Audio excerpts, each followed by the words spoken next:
행복한 사람이라고 하는 제목으로 여러분과 함께 신명기 33장 26절에서 29절 말씀 나누도록 하겠습니다. 이스라엘 백성들이 출애굽한 이후에 광야를 40년을 돌죠. 그리고 나서 가나안 땅으로 들어가기 직전에 모압 평지에서 가나안 땅을 내려다보면서 모세가 이스라엘 백성들에게 마지막 교훈을 주는 것입니다. 고별 설교를 통하여서 가나안 땅에 들어가서 어떻게 살아야 될지에 대한 이야기들을 쭉 해주는 부분이 바로 신명기죠. 그래서 이 신명기는 모세의 이스라엘 백성들을 향한 안타까움, 백성들을 향한 우려, 백성들을 향한 도전, 이런 것들이 아주 입체적으로 들어있는 이런 글이라고 할 수 있습니다. 그래서 이스라엘 백성들에게 축복과 저주의 말씀들을 쭉 선포를 해주고, 지파마다 각 지파에 맞는 예언의 말씀, 축복의 말씀, 이 말씀들을 전해진 이후에 오늘 본문인 신명기 33장 26절에서 29절 말씀을 모세가 해준 거예요. 이스라엘 백성들에게 정체성을 얘기해 준 것, 이것이 바로 오늘 본문인데, 오늘 본문에서는 한마디로 요약을 하자면 너네는 행복한 사람이라는 거죠. 왜냐하면 하나님께서 너네와 함께 해주셨기 때문에. 이것이 본문을 통해서 모세가 이스라엘 백성들에게 해주고자 했던 말인 겁니다. 구체적으로 이제 살펴본다면 26절, 여수run이여 하나님 같은 이가 없도다. 그가 너를 도우시려고 하늘을 타고 궁창에서 위엄을 나타내시는도다. 여수run이라고 하는 단어는 하나님께서 이 백성들을 명예롭고 부를 때 부르는 이스라엘의 별칭인 겁니다. 70인역에서는 여수run이라고 하는 단어를 사랑받는 자 이렇게 번역을 했어요. 그런데 델리치라고 하는 사람은 이 말이 아수아르에서 왔다라고 생각을 하고 의로운 백성 이렇게 번역을 했던 겁니다. 그러니까 여수run이라고 하는 말을 이렇게 압축하자면 하나님의 사랑을 받아서 의롭게 된 자, 뭐 이런 식으로 우리가 생각을 하면 되겠죠. 굉장히 영광스러운 이름인데 이 이름을 가끔은 하나님께서 비꼴 때 사용하기도 하시고 그랬어요. 이스라엘 백성들이 이 사랑받는 자라고 하는 이름을 가졌음에도 불구하고 또 의로운 백성이라고 하는 이름을 가졌음에도 불구하고 그 이름값을 하지 못하고 살 때에 그때 하나님께서 여수run이라고 하는 이름으로 불러서 너네 여수run인데 이렇게 살고 있다라고 하는 것을 경각시킬 때 하나님께서 부르는 이름이기도 했던 겁니다. 그런데 이곳에서는 하나님께서 이스라엘 백성들에게 명예로운 이름으로 불러주고 계시는 이런 장면이죠. 이스라엘 백성들이 자리사가 아니라 하나님께서 함께 해주는 백성이기 때문에 하나님의 애정을 듬뿍 담아서 지금 부르고 있는 거예요. 여수run이여. 그 다음 하나님 같은 이가 없도다 이렇게 말하고 있죠.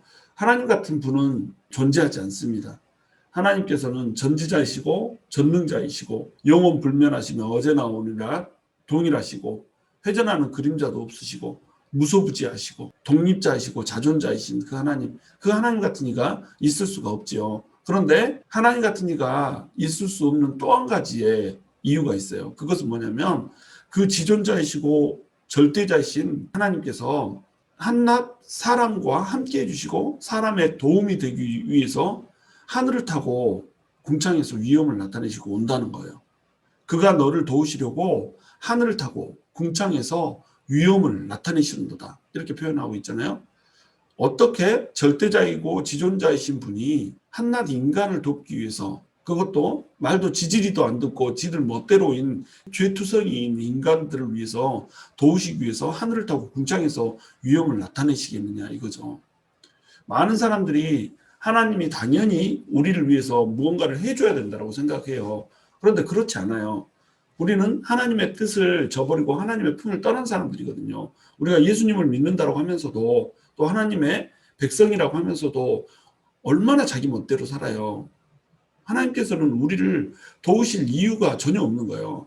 우리를 볼 때에 객관적으로 하나님께서는 우리를 내치셔도 우리가 할 말이 전혀 없는 그러한 존재라는 거죠. 우리는 하나님 앞에 그 어떠한 공로도 내세울 수 없는 그러한 존재라는 겁니다. 그런데 하나님께서 우리를 도우시고 인도하시기 위해서 하늘을 타고 궁창에서 그 위엄을 나타내신단 말이에요. 왜? 우리를 여수run으로 보시거든요. 하나님 앞에 우리가 여수run이거든요. 하나님의 사랑을 받는 자거든요. 그러니까 하나님께서 우리를 돕기 위해서 궁창에서 위엄을 나타내시는 겁니다. 하늘 구름을 타고 오시는 거죠. 그 하늘 구름을 타고 오시는 하나님이 절대자이시고 전능자이시기 때문에 대적할 자가 그 누구도 없다는 거예요. 아무도 대적할 자가 없는 그분이 하나님의 사랑을 받는 자라고 하는 그 이유 때문에 한낱 죄인인 우리와 함께 동행하시며 손을 잡아 주신다라고 하는 것. 그러므로 하나님 같은 이가 있을 수가 없는 거죠. 하나님이라고 하는 그 신적 능력으로도 하나님 같은 이가 있을 수가 없고, 우리와의 관계 속에서도 하나님이라고 하는 분은 있을 수가 없다라고 하는 겁니다. 27절, 영원하신 하나님이 내 처소가 되시니 그의 영원하신 팔이 내 아래에 있도다. 그가 내 앞에서 대적을 쫓으시며 멸하라 하시도다.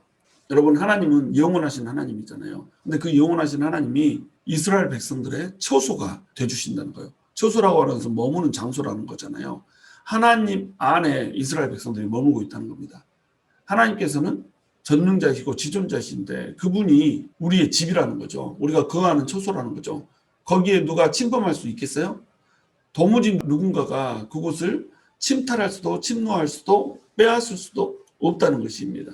그의 영원하신 팔, 결코 쇠하지 않고 힘이 떨어지지 않는 그 팔이 백성들의 아래에 있다는 겁니다. 그리고 우리를 받쳐주고 있다는 거예요. 그래서 앞에 대적이 온다라고 하면 그 대적을 쫓으시고 멸하시는 분, 그분이 바로 우리 하나님이라는 거예요. 28절, 이스라엘이 안전히 거하며 야곱의 섬은 곡식과 새 포도주의 땅에 홀로 있나니 곧 그의 하늘이 이슬을 내리는 곳에로다. 이스라엘은 안전히 거해요. 왜? 하나님이 처소이기 때문에. 하나님의 팔이 우리를 받치고 있고 대적들을 쫓고 있기 때문에 이스라엘이 안전히 거하지 않을 수가 없죠. 우리 시대의 이스라엘은 누구예요? 하나님을 믿는 하나님의 백성들이에요. 하나님의 백성들은 하나님을 처소로 삼고 있기 때문에 안전하다는 겁니다. 하나님이 우리를 받치고 있기 때문에 우리가 그 어떤 대적에도 공격을 받지 않는다는 거예요. 공격한다 할지라도 그 대적들을 하나님께서 쫓아주신다는 겁니다. 야곱의 셈은 곡식과 새 포도주의 땅에 홀로 있나니, 야곱의 셈이라고 하는 말은 이스라엘이라는 말과 대꾸가 되는 구절이에요. 야곱의 셈 이러면 야곱은 이스라엘을 말하는 거잖아요. 야곱의 셈이 계속해서 넘쳐 흐르잖아요. 그러니까 샘물처럼 넘쳐 흐르는 이스라엘을 얘기하는 겁니다. 우리 안에 계속해서 은혜가 넘쳐 흐른다는 거예요. 이 시대 이스라엘의 입장에서 보면 야곱의 셈이라고 하는 표현은 절대로 너희가 쇠퇴하지 않고 계속 자자손손 12지파가 끊임없이 이어질 거라고 하는 번영과 안녕을 약속하는 거거든요. 야곱의 셈, 우리에게 있어서 야곱의 셈은 뭐겠어요? 우리 안에 풍요가 있을 거라는 거예요. 우리 안에 번영이 있을 거고 우리 안에 안녕이 있을 거라는 거죠. 그 셈이 어디에 있어요? 곡식과 새 포도주의 땅에 있다는 겁니다. 이 땅은 가나안 땅을 얘기를 하는 거예요. 이 가나안 땅에는 곡식이 날마다 생길 거예요. 새 포도주가 날마다 생길 거예요. 풍성한 땅이 될 거라는 겁니다. 이 땅은 젖과 꿀이 흐르는 땅이라는 거예요. 풍요로운 땅이 될 거라는 겁니다. 하나님께서 이슬을 내려주시고 또 때에 따라서 이른 비와 늦은 비를 내려주셔서 그 땅이 풍요롭게 만들어줄 거라는 거예요. 풍요롭게 만들면 들판에서 꽃이 피겠죠. 꽃이 피면 꿀벌들이 꽃을 타고 꿀을 생산하겠죠. 그리고 풀이 많이 나면 양떼들이 그 풀을 뜯어먹고 살이 찌겠죠. 그러면서 또 생육하면서 젖이 나오겠죠. 이것이 하나님께서 얘기하시는 가나안 땅이라는 거예요. 가나안 땅에 들어가면 그 땅에서 하나님께서 때에 따라서 이른 비 늦은 비 이슬을 내려주셔서 그 땅에 풍성함이 있을 것이고 곡식과 포도주가 풍성하여서 먹고 마시는데 부족함이 없을 것이다 라고 하는 것을 얘기를 해주는 겁니다. 그 다음에 곧 그의 하늘이 이슬을 내리는 곳이라고 표현을 해요. 가나안 땅이라고 하는 땅은 약속의 땅으로서 하나님께서 이슬을 내려주는 곳이에요. 이스라엘에는 이른 비와 늦은 비가 있고 이슬이 있어요. 그래서 이것이 내려져야지 그 땅이 비옥해지는 겁니다. 이스라엘의 땅은 돌짝과 같은 그런 땅들이 많은데 진짜 돌이 아니고 광물질들이 굳어서 딱딱해지는 돌 같은 광물질 덩어리 땅이 그 땅이거든요. 그래서 비가 내리고 이슬이 내리면 그것이 녹아내려가면서 비옥해지는 거예요. 이런 땅으로 하나님께서 인도를 하시는 이유는 뭐예요? 너희는 하나님의 은혜로 살라는 거죠. 하나님의 은혜가 내려와서 그 은혜 때문에 풍성해지는 땅에서 너희가 살고 있다는 거예요. 하나님께서 이른 비를 내리지 않으시고 늦은 비와 이슬을 내리지 않으시면 이 땅은 젖과 꿀이 흐르는 땅이 아니에요. 황폐한 땅이 돼버리는 거예요. 그런데 하나님께서 때를 맞춰서 이른 비 늦은 비 내려주시고 이슬을 내려주시면 이곳은 그 어떤 땅보다도 더 비옥한 땅이 된다라고 하는 겁니다. 하나님께서 이런 땅을 이스라엘 백성들에게 허락하시고 하늘을 바라보고 살 수 있게 이렇게 해줬다는 거죠. 그래서 곧 그의 하늘이 이슬을 내리는 곳으로다. 이 말은 물리적으로도 하늘에서 이슬이 내리는 곳, 비가 내리는 곳이라고 하는 표현도 되겠지만 하늘이 이슬을 내리는 곳, 이것은 하나님의 은혜가 내리는 곳, 이런 뜻이 되는 겁니다. 하늘을 보고 살라는 거죠. 하나님께서 하나님의 백성들은 하늘을 바라보고 살 수 있게 이렇게 명령하셨거든요. 하늘 백성들이 땅을 쳐다보고 살고 있으면 이건 돼지 같은 삶이 된다고 하는 거예요. 하나님께서 은혜를 베푸셔서 하나님의 이슬이 내리시면 그 이슬 먹고 살아야 되는 것이 바로 하나님의 백성이라는 겁니다. 29절 이스라엘이여 너는 행복한 사람이로다. 여호와의 구원을 너같이 얻은 백성이 누구냐. 그는 너를 돕는 방패시요 내 영광의 칼이시로다. 내 대적이 내게 복종하리니 내가 그들의 높은 곳을 밟으리로다. 이스라엘에게 대해서 너는 행복한 사람이라고 이렇게 표현을 하고 있습니다. 행복한 사람이라고 하는 표현은 왜 하고 있어요? 이미 앞에서 행복한 이유들을 나열을 했죠. 그리고 나서 다시 한번 얘기를 해주는 거예요.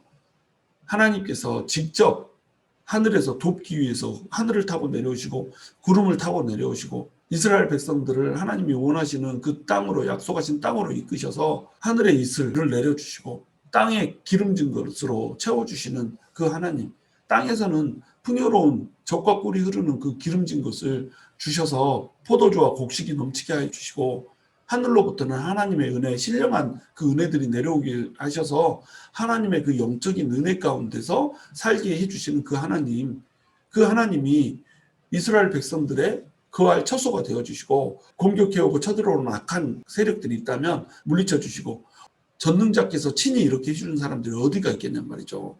이스라엘만이 이렇게 해줬잖아요. 그러니까 이스라엘은 행복한 사람이라는 겁니다. 하나님께서 함께 해주시기 때문에 행복한 사람이라고 하는 거예요. 그런데 29절에서는 다시 한번 행복한 사람인 이유들을 5가지 정도로 다시 요약을 해주고 있는 겁니다. 하나님의 은혜로 구원을 받았다는 거예요. 여호와의 구원을 너같이 얻은 백성이 누구냐 이렇게 얘기하고 있죠. 애굽이라고 하는 그 강대한 국가가 있어요. 그 강대한 국가 밑에서 무려 400년 동안 살고 있었어요. 적어도 200년 동안은 그곳에서 노예로 살고 있었어요. 그곳에서 밤낮 쉬지 않고 벽돌을 구우면서 성을 쌓아야 되고 이런 일을 맡았던 사람들이 이스라엘 백성이란 말이죠. 번성할까 봐 두려워서 아들들을 낳으면 그 영아들을 살해당해야 했던 그러한 백성들이 바로 이스라엘 백성이란 말이에요. 그런데 그 백성들을 하나님께서 구원을 해주시잖아요. 그 구원을 할 때 어떻게 하십니까? 이스라엘이 살고 있는 그 땅만 제외하고 나머지 애굽 전체가 재앙에 휩쓸리게 이렇게 만들어 버리시잖아요. 하나님께서 정확히 이스라엘 백성만 따로 구별하시고 나머지 이스라엘을 핍박하는 애굽 사람들을 재앙을 내리시고 징벌 하시는 이런 모습으로 10가지 재앙을 부어주실 모습으로 구원을 베푸시잖아요.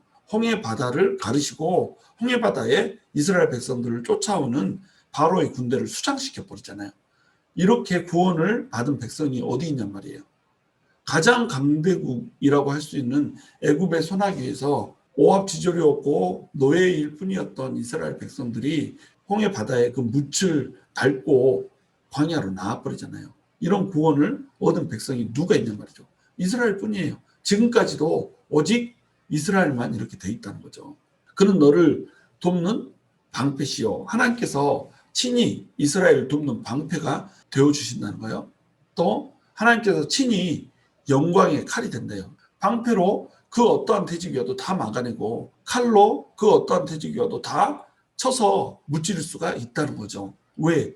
전지전능하신 하나님께서 방패가 되어주시고 영광의 칼이 되어주시기 때문에. 그리고 다음은 내 대적이 내게 복종하리니 승리를 주실 것을 약속을 하고 계시는 거예요. 하나님께서 친히 대적들을 물리쳐 주시는 방패요 칼이 되어주셔서 그 대적이 그 발밑에서 무릎 꿇을 수밖에 없게 이렇게 만들어 주겠다는 겁니다. 그리고 마지막으로 하나님께서는 높은 곳을 밟게 해주겠다는 거예요. 그들의 높은 곳을 밟으리로다. 지금 이스라엘 백성들은 한번 가데스 바네아에서 반역을 한 경험이 있잖아요. 가나안 땅을 약속의 땅으로 주셨는데 그 가나안 땅에 정탐꾼을 보내보니까 그 땅에 살고 있는 거민들은 너무나도 큰 거예요. 자기들보다 더 크고 철병거를 가졌고 성벽은 높고 그래서 도무지 그 땅을 차지할 수 있는 어떠한 용기도 없어서 하나님 앞에 거역을 하고 반역을 했던 가데스 바네의 아픈 상처가 있잖아요. 그것 때문에 광야를 40년을 돌면서 훈련을 받고 연단을 받았어야 됐던 것이 이스라엘 백성이죠. 그 백성들이 40년 동안 도는 동안에 반역을 했던 백성들은 모두 죽고 이제 새로운 세대가 가나안 땅에 들어가기 위해서 모압 평지에서 가나안 땅을 내려다보고 있는 겁니다. 물론 땅이 보이지는 않죠. 멀기 때문에. 그러나 그 방향을 내려다보면서 이제 하나님께서 주신 그 약속의 땅을 바라보고 있는 거예요. 그 약속의 땅을 바라보는 그들의 심정이 어떨까요? 두렵고 떨리죠. 우리보다 강한 사람이 있고 한 번도 보지 못했던 높은 성들이 있는 곳, 그곳을 침노해서 들어가야 되는 겁니다. 두렵고 떨리죠. 하나님께서는 그동안 숱하게 많은 승리를 주셨고 숱하게 많은 체험들을 주셨어요. 이 체험들이 있음에도 불구하고 그들은 떨 수밖에 없죠. 그래서 하나님께서 이들에게 상기시켜 주는 겁니다. 지금까지 내가 너희한테 어떻게 해줬냐? 지금까지 내가 너희에게 어떻게 승리를 줬냐? 내가 너희의 발걸음을 어떻게 인도했고 너희가 어떻게 너희보다 큰 대적, 강한 대적들을 쳐서 물리치게 했냐? 기억하라는 거죠. 그리고 앞으로도 그 동일한 일들을, 아니 그보다 더한 일들을 이루게 해주시겠다는 거예요. 하나님께서 친히 돕는 방패가 되고 영광의 칼이 되어주겠다는 거죠. 그러니까 너네는 행복한 사람이라는 거예요. 너네는 감사할 줄 알라는 거죠. 너네처럼 행복한 사람이 어디 있냐? 하나님이 함께 해주는데 이렇게 얘기를 해주고 있는 겁니다. 이 마지막 설교를 통해서 그들은 힘을 얻었을 것이고 이제 모세는 죽고 여호수아가 그 뒤를 이을 때에 여호수아의 지도하에 가나안 땅을 하나님의 힘에 힘입어서 정복할 수가 있었던 거예요. 여러분, 우리도 이제 영적인 이스라엘입니다. 하나님을 믿는 모든 백성들, 예수 그리스도를 통하여서 하나님의 처소 안에 거하고 있는 모든 백성들이 영적인 이스라엘이에요. 우리는 이스라엘입니다. 하나님께서 우리에게 말씀하세요. 이스라엘이여, 너는 행복한 사람이로다. 행복한 사람이에요. 우리가 우리 앞에 대적이 많고 우리보다 강한 성이 있고 철병거를 가진 그 사람들을 우리가 가진 청동기 무기로 이겨야 되는 이러한 상황 가운데 있다 할지라도 우리는 행복한 사람이라는 겁니다. 왜? 하나님께서 우리에게 구원을 주실 거거든요. 하나님께서 우리의 방패가 되시고 우리의 영광의 칼이 되실 거거든요. 하나님께서 우리의 대적들을 복종하게 하실 것이고 하나님께서 그들의 높은 곳을 밟게 하실 거거든요. 절대로 불가능해 보이고 절대로 안 될 것 같은 그것을 하나님께서 취하게 하실 거거든요. 그런데 우리가 우리 스스로의 시나리오를 써내려가는 거예요. 우리 스스로의 소설을 써내려가는 겁니다. 이건 이래서 안 되고 이건 저래서 안 되고 이거는 이래서 불가능하고 저건 저래서 불가능하고 계속 불가능. 내 사전에는 불가능이라고 하는 단어밖에 없는 것처럼 이렇게 우리가 하나님을 우리의 작품 속에서 놀고 있는 그런 한 캐릭터 정도로 바라본다는 거예요. 그런데 시나리오는 누가 써요? 하나님께서 쓴다는 거예요. 우리의 상황이 절망뿐이고 우리의 상황이 극복하기 힘든 그런 상황이라고 할지라도 하나님께서 우리에게 행복한 사람이라고 얘기해 준다면 우리는 그저 행복한 사람으로 머물면 되는 거예요. 하나님께서 모든 과정을 다 인도하시면서 우리에게 하늘 구름을 타고 나타나셔서 도움을 주실 거라고 하는 겁니다. 하나님께서는 오늘 하늘 구름을 타고 오셔서 우리에게 도움을 주실 거예요. 하나님께서는 오늘 우리의 셈이 끌어넘치게 하실 거예요. 하나님께서는 하늘에 은혜를 내려주셔서 이슬이 하늘에서 내려와 땅을 적시듯이 우리의 땅을 적셔 주실 거예요. 우리는 곡식과 포도주로 충만하게 될 것이에요. 그리고 우리는 하나님께서 방패가 되어주시고 영광의 칼이 되어주셔서 우리 앞에 있는 모든 대적들, 우리 앞에 있는 모든 문제들을 물리쳐 내게 될 것이에요. 그것이 하나님의 선포고 하나님의 약속인 겁니다. 다시 한번 하나님 말씀하십니다. 이스라엘이여, 너는 행복한 사람이로다. 우리는 행복합니까?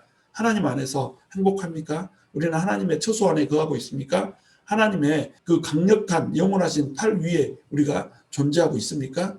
당연히 우리는 하나님 안에 있고 하나님의 팔 위에 존재하고 있는 거예요. 이제 그것을 우리가 믿고 감사하면 되는 겁니다. 하나님께서 그동안 베풀어 주셨던 일을 상기하면서 감사하시기 바라요.